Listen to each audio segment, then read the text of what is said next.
लोकसभा निवडणुकीच्या संदर्भात बोलत असताना पुणे लोकसभा मतदारसंघ अतिशय महत्त्वाचा ठरतो। पुणे ही राज्याची सांस्कृतिक राजधानी मानली जाते।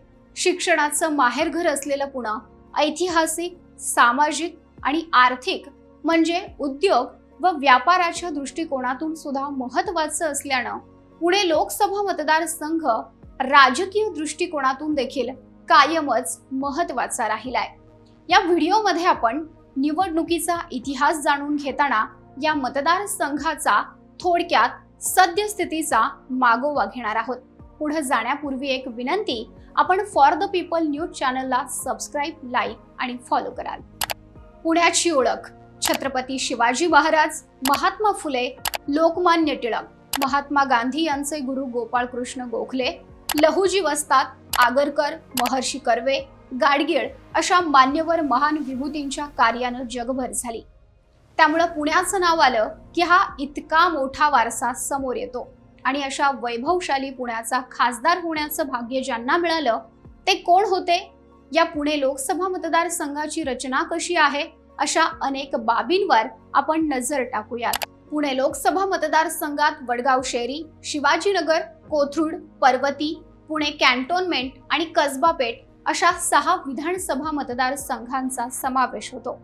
सध्याची परिस्थिती पाहिली तर या 6 पैकी कोथरूड, शिवाजीनगर, पर्वती व पुणे कॅन्टोन्मेंट या 4 विधानसभेमध्ये भारतीय जनता पार्टीचा आमदार आहे, तर उर्वरित 2 पैकी वडगाव शेरीमध्ये राष्ट्रवादी काँग्रेसच्या अजित पवार गटाचा आणि कसबा पेठमध्ये काँग्रेसचा आमदार आहे। हे आहे सध्याचं चित्र। आता अगदी सुरुवातीच्या लोकसभा निवडणुकीपासून आपण या मतदारसंघात लागलेल्या निकालाकडे पाहूयात, म्हणजे खासदार कोण झालं आपल्या पुणे लोकसभेचं हे बघूयात। स्वतंत्र भारतात पहिली निवडणूक झाली 1951 मध्ये। त्यावेळी पुणे लोकसभा मतदारसंघ होता आणि इथं देखील पहिली निवडणूक त्याच वेळी झाली। 1951 साली झालेल्या लोकसभा निवडणुकीवेळी पुणे मध्य आणि पुणे दक्षिण असे 2 मतदारसंघ होते। पुणे मध्य लोकसभा मतदारसंघातून नरहरी गाडगीळ यांनी केशवराव जेधे यांचा 60,492 मतांनी पराभव केला होता। गाडगीळ यांना 1,02,692 मतं तर जेधे यांना 42,200 मतं मिळाली होती। पुणे दक्षिण मधून इंदिरा मायदेव या निवडून आल्या होत्या। त्यांना 1,14,720 मतं मिळाली होती। त्यांच्या विरोधात केशवराव जेधे उभे होते, त्यांना 32,432 मतं मिळाली आणि इथं 82,000हून अधिक मतांनी त्यांचा पराभव झाला होता। या निवडणुकीत पुणे लोकसभेमध्ये मध्य आणि दक्षिण असे 2 लोकसभेचे मतदारसंघ होते आणि त्यामुळे या निवडणुकीत 2 खासदार काँग्रेसच्या तिकिटावर निवडून आले होते। 1957 साली प्रजा समाजवादी पक्षाचे नारायण गोरे उर्फ नाग गोरे निवडून आले होते। भारतातील सार्वत्रिक निवडणुकीच्या इतिहासात दुसऱ्याच निवडणुकीत पुणे लोकसभेत काँग्रेसच्या उमेदवाराला हार पत्करावी लागली होती। नाग गोरे यांनी काँग्रेसचे उमेदवार नरहरी गाडगीळ यांना 44,236 मतांनी पराभूत केलं होतं। यावेळी गोरे यांना 1,43,822 तर गाडगीळ यांना 99,586 मतं मिळाली होती। 1962च्या निवडणुकीत काँग्रेसनं पुन्हा ही जागा जिंकली। शंकरराव मोरे हे पुण्याचे खासदार झाले आणि त्यांनी नाग गोरे यांचा 48,406 मतांनी पराभव केला होता। मोरे यांना 1,15,402 मतं मिळाली होती तर नाग गोरे यांना 66,996 मतं मिळालेली। 1967च्या लोकसभा निवडणुकीत पुन्हा एकदा काँग्रेसचा पराभव झाला।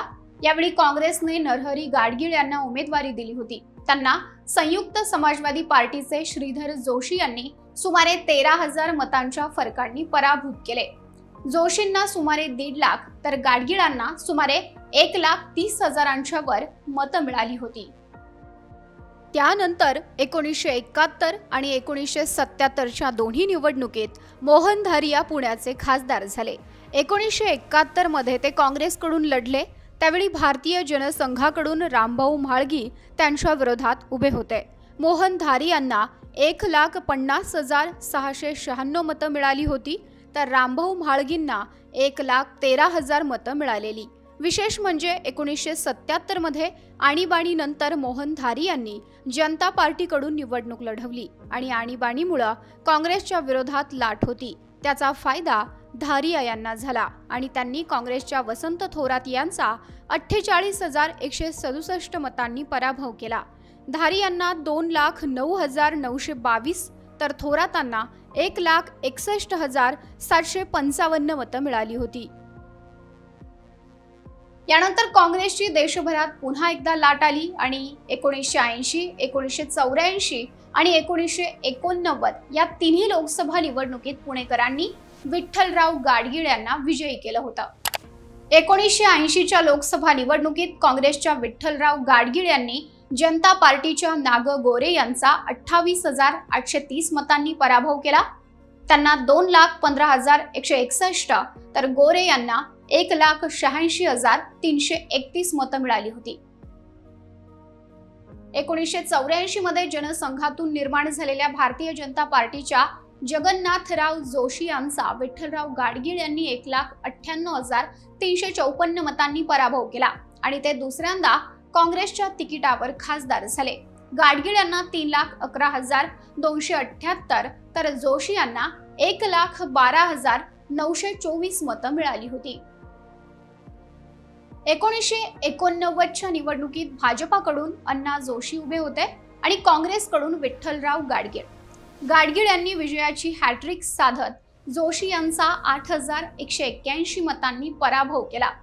या निवडणुकीत एक लक्षात घेतलं पाहिजे की काँग्रेस आणि भाजपला मिळालेल्या मतांमधील फरक खूप कमी झाला होता। गाडगीळ यांना 2,96,051 तर अण्णा जोशी यांना 2,87,870 मतं मिळाली होती। 1991च्या लोकसभा निवडणुकीत भारतीय जनता पार्टीनं इतिहास रचला। त्यांनी पहिल्यांदाच पुणे लोकसभा निवडणूक जिंकली। भाजपच्या अण्णा जोशींना पुणेकरांनी लोकसभेत खासदार म्हणून पाठवले। विजयाची हॅट्रिक साधणारे काँग्रेसचे उमेदवार विठ्ठलराव गाडगीळ यावेळी 16,938 मतांनी पराभूत झाले। जोशींना 2,50,272 मतं मिळाली तर गाडगीळांना 2,33,334 मतं मिळाली होती। 1996 मध्ये झालेल्या निवडणुकीत काँग्रेसनं सुरेश कलमाडी यांना उमेदवारी दिली आणि कलमाडी यांनी भाजपाच्या गिरीश बापट यांचा 86,995 मतांनी पराभव केला। कलमाडी यांना 3,90,778 मतं मिळाली तर बापट यांना 3,03,783 मतं मिळाली होती। या निवडणुकीतील विजयानंतर पुणे शहरातच नव्हे तर संपूर्ण देशभरामध्ये एक घोषणा केली आणि ती म्हणजे सबसे बडा खिलाडी सुरेशभाई कलमाडी। कलमाडींचं वजन वाढत असल्याचं पाहून 1998 मध्ये झालेल्या लोकसभा निवडणुकीत त्यांचं तिकीट कापण्यात आलं आणि विठ्ठल तुपे यांना काँग्रेसकडून उमेदवारी मिळाली। तुपेंनी 93,218 मतांनी कलमाडींचा पराभव केला। तुपेंना 4,34,915 मतं मिळाली तर कलमाडी यांना 3,41,697 मतं मिळाली। 1999 मध्ये पुन्हा केंद्रातील सरकार कोसळल्यानं लोकसभेची निवडणूक झाली। त्यावेळी काँग्रेसमधून शरद पवार यांना काढून टाकलं होतं आणि त्यांनी स्थापन केलेल्या राष्ट्रवादी काँग्रेसने लोकसभा निवडणुकीसाठी विठ्ठल तुपे यांना तर काँग्रेसने मोहन जोशी यांना उमेदवारी दिली होती।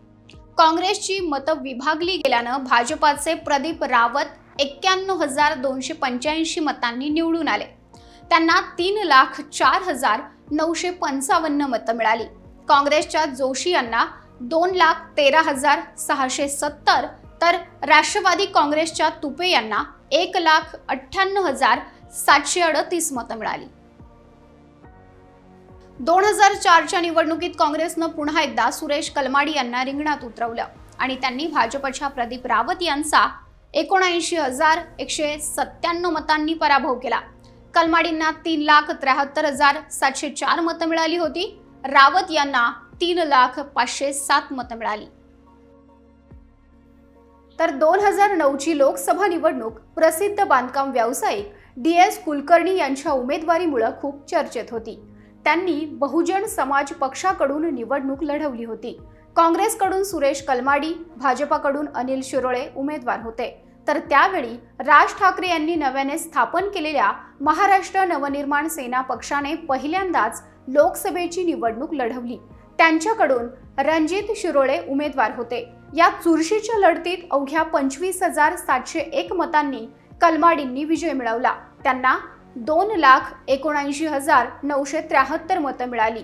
तर भाजपच्या शिरोळेंना 2,54,272, मनसेच्या शिरोळेंना 75,930 तर डीएसके यांना 62,981 मतं मिळाली होती।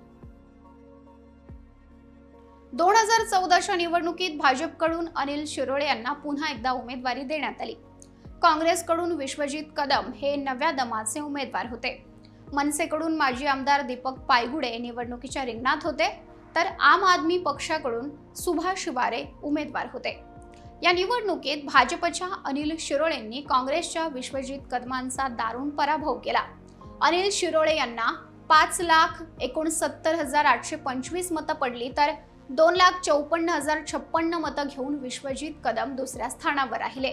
मनसेच्या दीपक पायगुडे यांना 93,502 मतं मिळाली। तर आपच्या सुभाष वारे यांना 28,657 मतं मिळाली होती। 2019च्या लोकसभा निवडणुकीत अनिल शिरोळे यांच्या ऐवजी गिरीश बापट यांना तिकीट देण्यात आलं। गिरीश बापट यांनी काँग्रेसचे उमेदवार मोहन जोशी यांचा 3,24,628 मतांनी पराभव केला। गिरीश बापट यांना 6,32,835 मतं मिळाली। तर मोहन जोशी यांना 3,08,207 मतं मिळाली होती। खासदार गिरीश बापट यांचे दुःखद निधन झाल्याने पुणे लोकसभा मतदारसंघात पोटनिवडणूक होणं अपेक्षित होतं।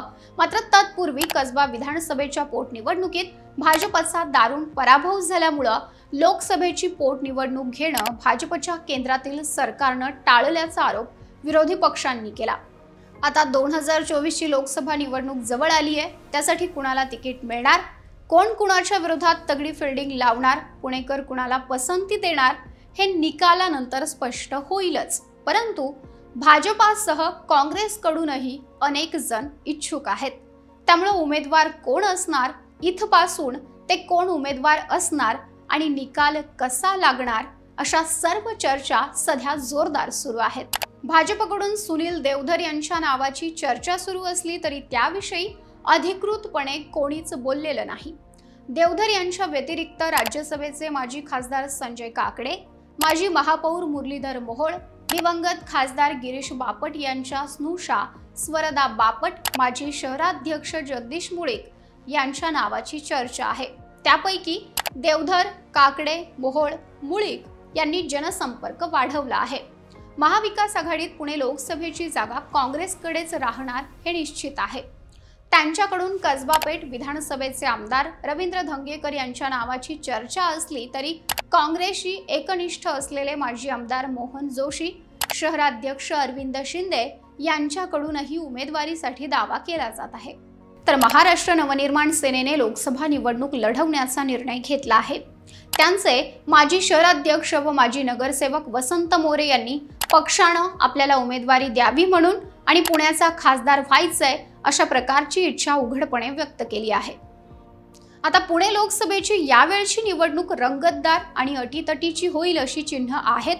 निवडणुकीचं घोडा मैदान अधिक लांब नाहीये। त्यामुळे पुणेकर खासदारकीची माळ कुणाच्या गळ्यात टाकतील ते कळेलच। तुम्हाला येणाऱ्या पुणे लोकसभा निवडणुकीबद्दल काय वाटतं ते व्हिडिओच्या खालील कमेंट बॉक्समध्ये लिहा आणि YouTube व फेसबुकवर जिथं आपण हे पाहत असाल तिथं फॉर द पीपल न्यूज चॅनलला सबस्क्राइब करा, लाईक व फॉलो करा। धन्यवाद।